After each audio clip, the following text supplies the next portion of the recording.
Hey, it's Ross with MovieOLOGY's episode 7. Welcome back. This episode is MovieOLOGY. And I'm here as always. MovieOLOGY.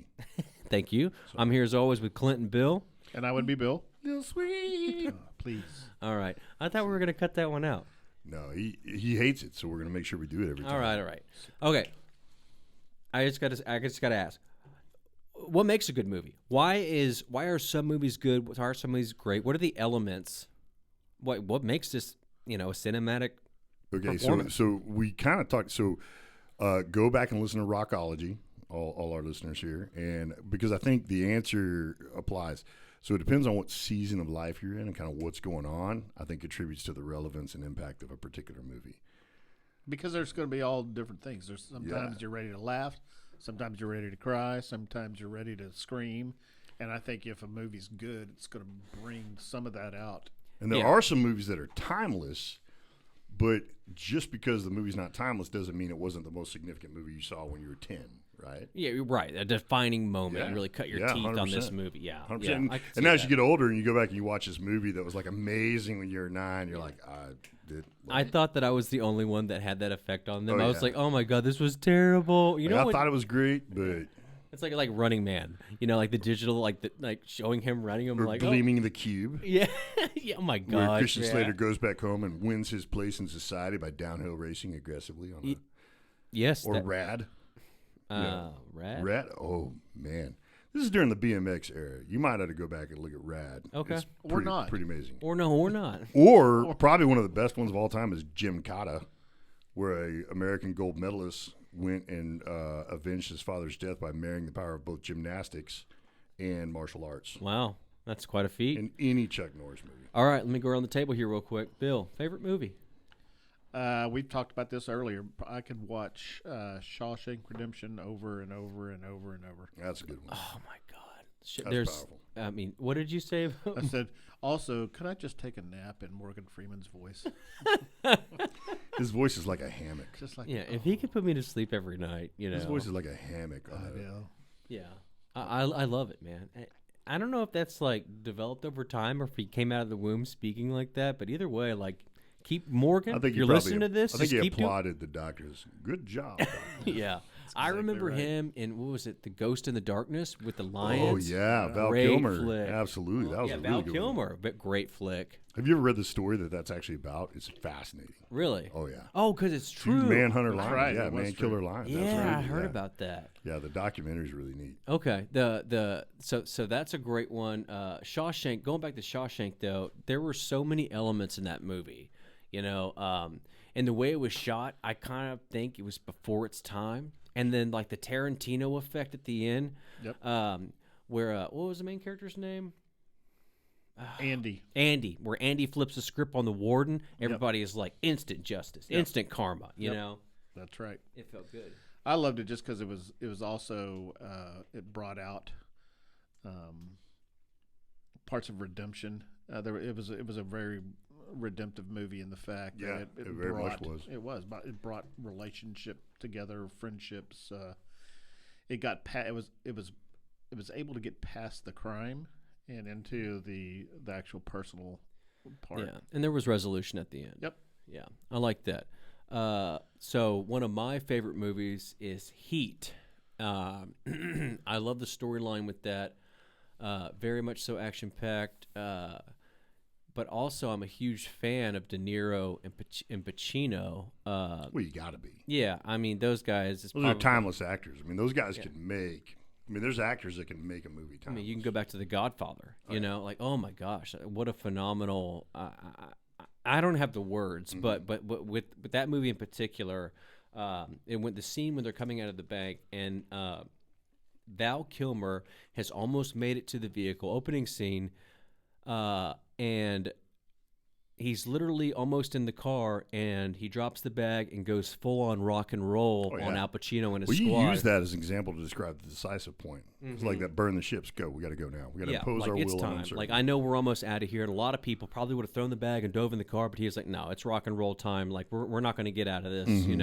If the FBI is right here, they're going to be down the street. They're going to be up the street. They're going to be 2 blocks over. It's like, no, now's the time. And all of those guys had that same mentality.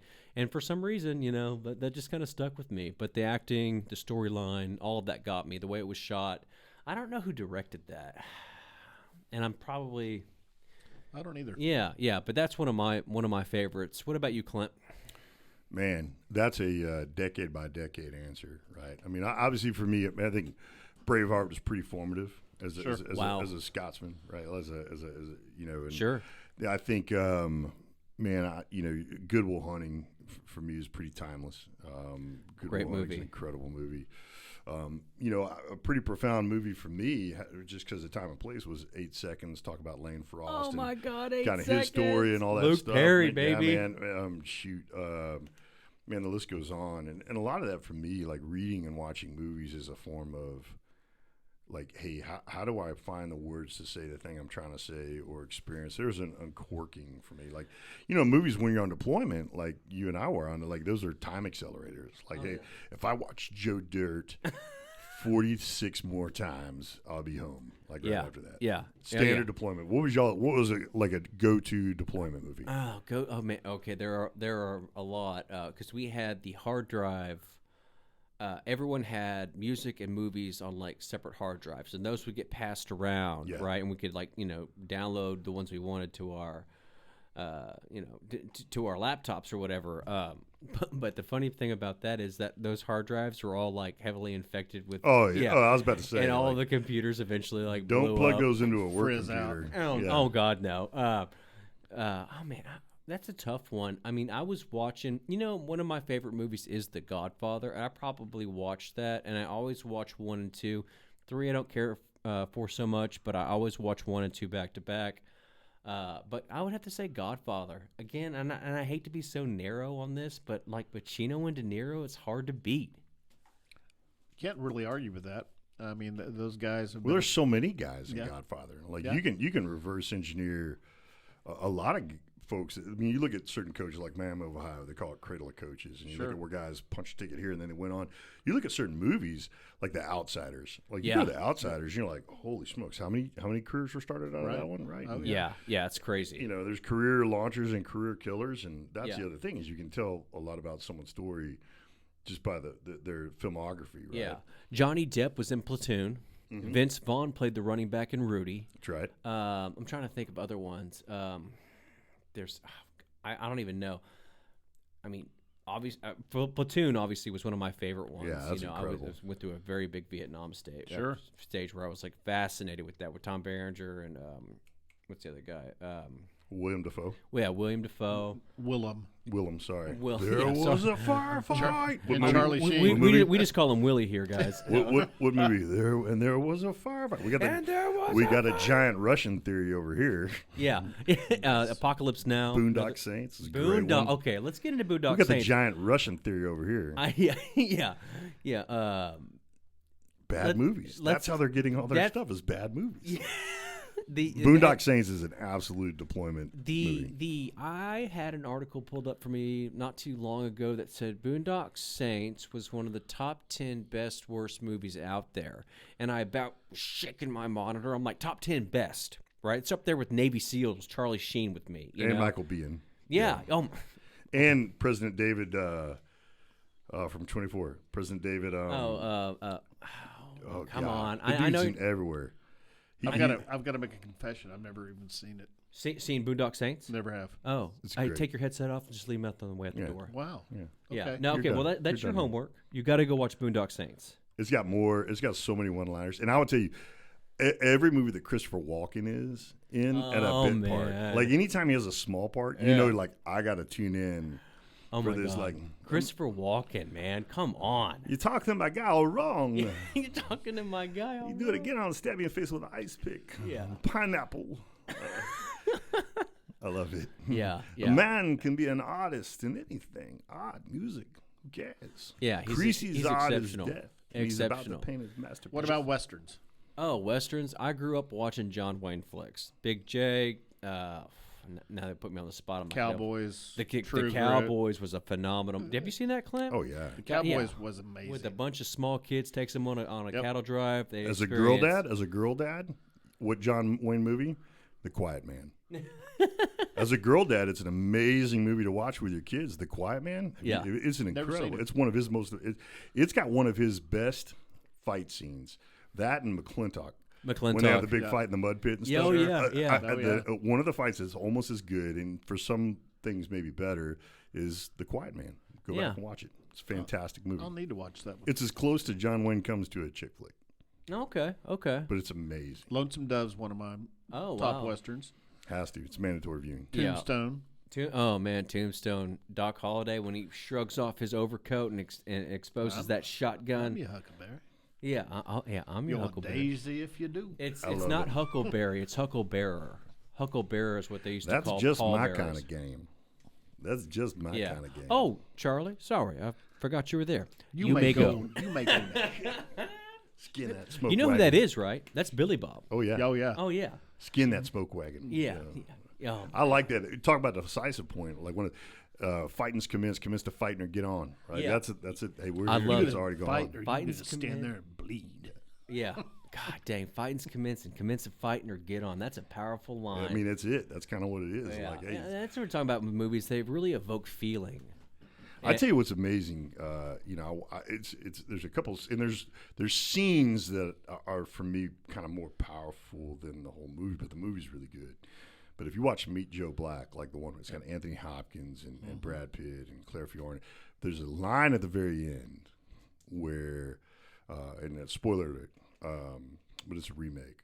But there's a line very end where Death is kind of revealed who Death is, and he's about to take Anthony Hopkins' character to the other side. And Anthony Hopkins turns and looks at him and goes, "Should I be scared?" And Death looks at him and goes, "Not a man like you." And it's it's just this amazing scene that I think, for me, I'll watch it when I'm frustrated and I'm trying to remember what I'm trying to do. It was like, be a not a man like you guy. Yeah, that is a powerful line. And I don't know that I've seen Meet Joe Black. I guess I'm gonna have to put that on my homework.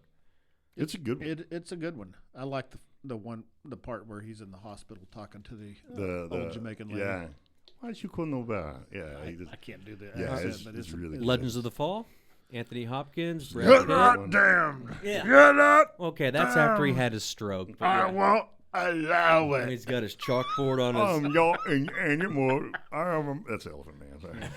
I am a human. I'm a human being. My name. I love Silence of the Lambs. Oh God, we've already talked about those serial killers. I remember her. Yeah. I I got a quarter inside. You come inside. broke my arm. Okay, we can't talk about it because we already talked about it on Killerology. Killerology. It's one So of the creepiest podcasts. movies that make yeah, you you should belly see the laugh. ratings, bro. I've done. Oh, movies that make us Belly laugh. Oh, old school. Dumb and Dumber. The first one, just Dumb and Dumber. Obviously, I the agree. first one. Yeah. Smokey and the Bandits. Yeah. Cannonball Runs. So Cannonball Runs were amazing, especially in the 80s. They were. Because it was every star. I mean, Joe Theismann was in it. I mean, it was just like this great. It's like when you see certain people make movies and everyone's like, yeah, I'll be in there. Like, it's like, Ryan Reynolds with the whole Deadpool thing. There's guys like, yeah, I'd love to be in that. That's what Cannonball Runs were. I mean, it was just cameo after cameo. Let me tell you what. cameo. Any Given Sunday, in my opinion, had the greatest cast ever. James Woods, Cameron Diaz, Jamie Foxx, LL Cool J, one of the come on, Cap. They got to put the quarterback. Went to my mom's high school. I know that. He's got a brother. Dennis Quaid. Let's see who else is in it. The chick from Saved by the Bell, the tall chick. Jessie's in it. She plays a hooker. Al Pacino. Lawrence Taylor's in it. Lawrence Taylor. Come on, all day LT. long, baby. Yeah. Like, it's crazy. Like, Yeah. And I'll tell you something funny about that. Not funny for JJ or for Jamie Foxx, but LL Cool J and Jamie Foxx fighting in the bathroom, and he actually has a bit about this. LL Cool J attacked him, and that was a real fight. And in the stand-up, Jamie Foxx is kind of like discussing that. And he's like, at this point in the movie, I didn't really understand. Like, he was like in full character, and I was like, stop. I didn't understand method Do you acting know at the time. who you really are right now? Do you know what's actually happening? And like having to like bring him back down to earth. It was so funny to hear that stand-up. If y'all are listening, go watch that Jamie Foxx stand-up. another Major League. Major League was Major fantastic. League. Yep. God, I love it. Tom Berenger. Who else is in it? I mean, Wesley Snipes, Tom Oh my Berenger, Charlie God. Sheen. yeah, Willie Mays Hayes, man. Willie Mays Hayes. Yeah, wow. Hey, that's thing. my wife. Does she know that? It's like I hate wearing the suit. Makes me feel like a lawyer. And he's just ripped his sleeves off a leather jacket, and he's in that nice restaurant. Hey guys, in the comments, let us know what y'all's favorite flicks are, because we're gonna do multiple of these. Guys, I think that's it for today, man. We've covered 70s, 80s. I mean, I don't even know at this point. Last thing I'll say: 80s from the westerns, Silverado.